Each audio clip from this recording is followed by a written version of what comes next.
दी fever family.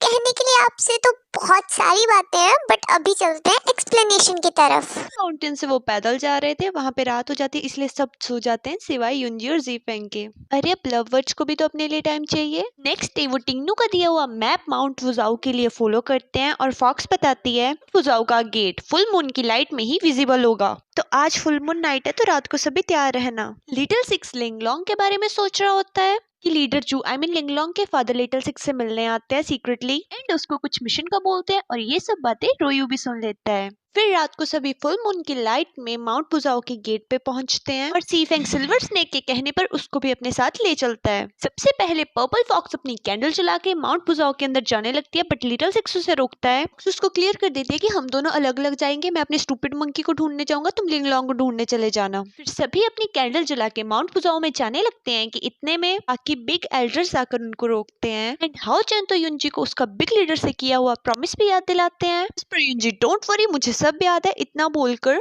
Mount बुजाओ के gate में enter कर जाते हैं और बाकी एल्डर्स वहां से टेलीपोर्ट होकर माउंट से बाहर आ जाते हैं। टेलीपोर्ट मतलब एक जगह से दूसरी जगह चले जाते हैं विदाउट अपनी कोई पावर यूज किए। और माउंट बुजाओ में एंटर करते ही पर्पल फॉक्स उनको बोलती है कि देखो गलती से भी मैजिक यूज मत करना, नहीं तो यहाँ के गार्ड्स हमें ढूंढ लेंगे, फिर मैं भी तुम्हें बचा नहीं पाऊंगी क्योंकि इस जगह गार्ड्स हमारे मैजिक को सेंस कर ही हमें ढूंढ सकते हैं। फिर पर्पल फॉक्स वूजी क्यों स्टूपिड मंकी को ढूंढने फेनरो सिटी की साइड चली जाती है एंड उसका नाम पुकारने लगती है। इतने सालों के बाद अपना नाम सुनकर वूजी क्यों एक्साइटेड हो जाता है और उसको करंट लगता है और उसकी शाइन से फॉक्स को स्टूपिड मंकी की लोकेशन का पता लग जाता है और वो देखते ही उसको हग कर लेती है लाइक दौड़ते हुए सडनली। एंड वूजी क्यों स्टूपिड मंकी पर्पल फॉक्स को पहचान नहीं पाता और उसी को लाइन मारने लग जाता है। सुंदर लड़की आपकी ईच की वाइन एंड ग्रेप्स भी फॉक्स को ऑफर करता है। फॉक्स बोलती है मेरे को ध्यान से देखो, पहचान नहीं पा रहे। एंड स्टूपिड मंकी हाँ हम आपके सपनों में मिले होंगे। बट इतने में फॉक्स का ब्रेसलेट ब्लिंक करने लग जाता है। एक्चुअली किसी ने बाहर जानबूझकर फॉक्स की कैंडल बुझा दी होती है। अब रूल के अकॉर्डिंग कैंडल बुझने पर फॉक्स अंदर नहीं रह सकती और उसकी बॉडी को हार्म होगा। ये एकदम से फॉक्स हवा में उड़ती है फोर्स से और जाते हुए वो वूजी क्यू को अपना एक फर का पीस दे जाती है एंड वूजी क्यू उसको देख के सोचने लग जाता है। युंजी फॉक्स को इतने फोर्सफुली उड़ते हुए देखते हैं इसलिए उसको बचाने के लिए वहां पर वो अपनी डिंगकुन स्वॉर्ड यानी कि मैजिक यूज करती है। बट फॉक्स बोलती है कि मैजिक यूज मत कर, गार्ड्स हमें सेंस कर लेंगे। जी फैंग भी मैजिक यूज करके युंजी को सिक्योर करता है एंड पर्पल फॉक्स जबरदस्ती अपना हाथ छुड़वा देती है और फोर्सफुली हवा में उड़ जाती है। इतने में दो गार्ड्स भी मैजिक का सेंस करके वहां पहुंच जाते हैं और फिगर आउट कर लेते हैं कि वहां पे कोई है और युंजी और जीफेंग उनके सामने आते हैं और वो उन्हें घुसपैठिए समझकर जान से मारने लग जाते हैं और वो दिंकुन तलवार से गॉड ऑफ वार को पहचान जाते हैं और बोलते हैं कि 9 जन्म पूरे करके तू यहाँ ही आई है, हम तेरे को पहचानते हैं। गुस्से से बोलते हैं कि तुमको अभी यहाँ नहीं होना चाहिए, तुमको धरती लोक में होना चाहिए, यहाँ पे रह के कोई और मिस्टेक मत करना अदरवाइज हम तुम्हें छोड़ेंगे नहीं। इस पर युंजी भी गुस्से से बोलते हैं कि मैं कोई गॉड ऑफ वार नहीं हूँ, मैं जस्ट अपनी सिस्टर की आत्मा यहाँ लेने आई हूँ और कोई मेरे को नहीं रोक सकता। बट वो युंजी की कोई बात नहीं सुनते, गॉड ऑफ वार को युद्ध के लिए चैलेंज करते हैं और उस पर अटैक कर देते हैं जिस पर अपनी युंजी भी उन पर अटैक बैक करती है। इसी दौरान जी फेंग युंजी को लेकर फटाफट पहाड़ों में छुप जाता है और उसको बोलता है मैजिक यूज मत करियो। उन दोनों गार्ड्स को भी इमरजेंसी में वहां से जाना पड़ता है। सभी को ऐसा लग रहा होता है कि पर्पल फॉक्स मर गई और युंजी बोलती है अगर मेरे को वूजी क्यू यानी स्टूपिड मंकी मिलेगा तो मैं उसको जरूर बताऊंगी कि पर्पल फॉक्स ने उसके लिए क्या कुछ नहीं किया। रोयू सबको याद दिलाता है कि हमारे कैंडल की लाइफ कम हो गई है और ये दो मुस्टंडे ये दो गार्ड्स बहुत खुश हो रहे थे कि उन्होंने गॉड ऑफ वार से लड़ाई की। पर्पल फॉक्स अधमरी सी हालत में माउंट बुजाओ गेट के बाहर पड़ी होती है और देखती है कि उसकी कैंडल वहां पे किसी ने जानबूझकर बुझाई है। में वाइस लॉर्ड सामने आता है और वूजी क्यू के रिलेटेड मीठी मीठी बातें करने लग जाता है। बताता है कि स्काई हॉल का निर्माण ही वूजी क्यू को बचाने के लिए किया है उसने। पर्पल फॉक्स को सच्चाई पता थी इसलिए वो उस पर अटैक करती है। वाइस लॉर्ड फॉक्स को थैले में कैद कर लेता है और उन जलती हुई कैंडल्स के साथ ट्रिक कर देता है।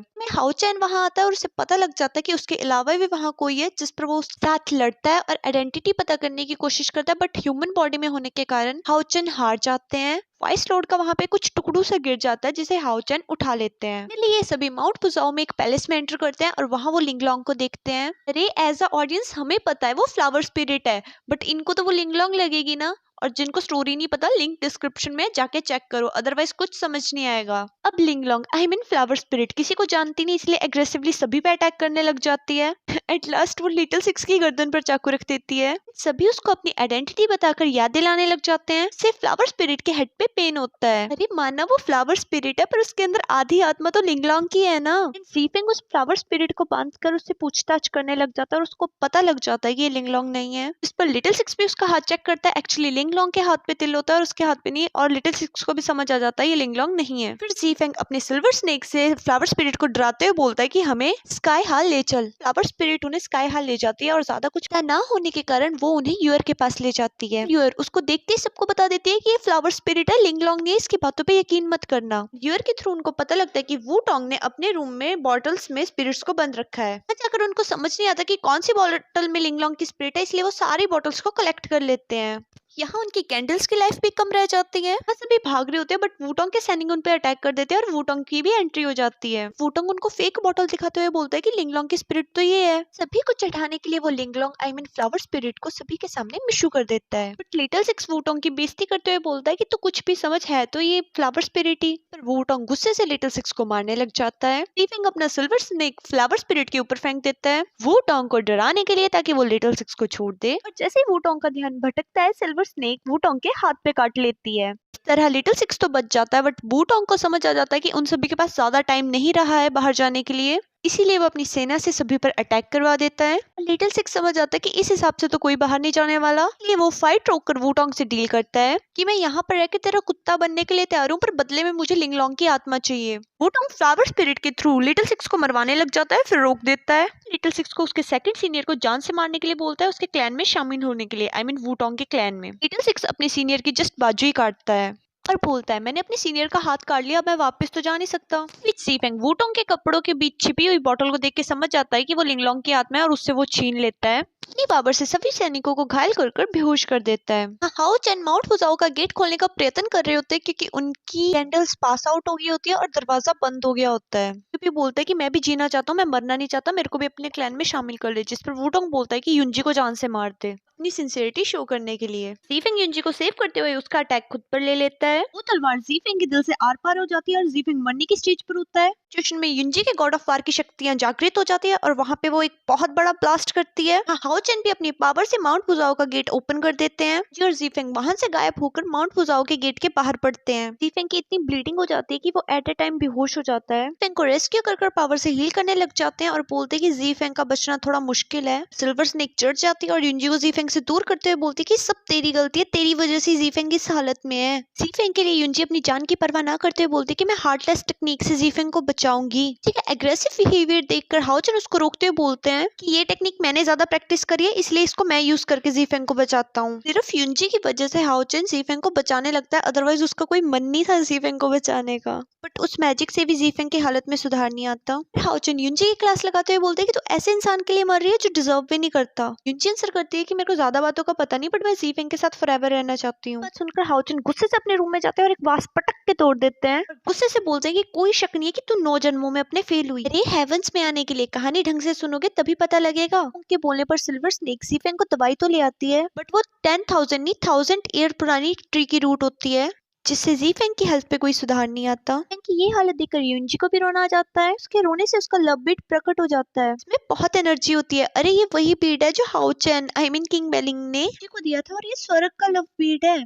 ज़ीफेंग को बचाने के लिए वो लव बीट उसे दे देती है। वो बीट ज़ीफेंग के लिप्स पर रुक जाता है जिस पर युंजी अपने लिप्स के थ्रू उसको ज़ीफेंग के अंदर ट्रांसफर कर देती है। इसे बाहर से हाओ चैन भी देख लेते हैं और गुस्से से वहां से चले जाते हैं। हाओ चैन ठहरे स्वर्ग की देवता किंग बेलिंग ऊपर से अपनी लवर को किसी और के साथ देख के आए हैं। गुस्सा तो हाई लेवल का चढ़ेगा ही। बेलिंग के गुस्से से सारा मौसम खराब हुआ पड़ा होता है, बिजलियां चमक रही होती है और ज़िमिंग आके पूछता है कि क्या हुआ, आप इतने गुस्से में क्यों हो। और ज़िमिंग बोलता है मेरे को तो यही नहीं समझ आ रहा कि आप गुस्सा किस बात पे हो, कि युंजी ने लव फ्लावर हेवन की आइटम यूज करी इसलिए, कि युंजी ने लव फ्लावर ज़ीफेंग को बचाने के लिए यूज करा इसलिए। ह्यूमन की लाइफ तो वैसे भी छोटी होती है, आप उसको ज़ीफेंग के साथ ही रहने दो, बाद में वो हेवन में आ जाएगी, आपके साथ रह लेगी सब कुछ भूल के। बिजली कड़कती है। ये बात सुनकर हाओ चैन का पारा तो और ही चढ़ जाता है। वो तो बोलता है युंजी तो बेवकूफ है और ये ज़ीफेंग को तो मर ही जाना चाहिए। युंजी पास्ट में भी मुझसे बिलोंग करती है, प्रेजेंट में भी मुझसे बिलोंग करेगी और फ्यूचर में भी मुझसे बिलोंग करेगी, मतलब मेरी है। युंजी अपने फादर को लिंगलोंग की स्पिरिट देते हुए बोलती है कि वो आपके द्वारा दिया हुआ मिशन पूरा कर रहा है। बट लीडर जो हैरान होते बोलते हैं कि मैंने तो उसको कोई मिशन नहीं दिया। और ये बात सुनकर दोनों शॉक। ज़ीफेंग की हालत बहुत खराब होने लग जाती है, इसलिए सिल्वर स्नेक उसके ड्रैगन सील निकालने लग जाती है। ज़ीफेंग स्नेक को रोकता है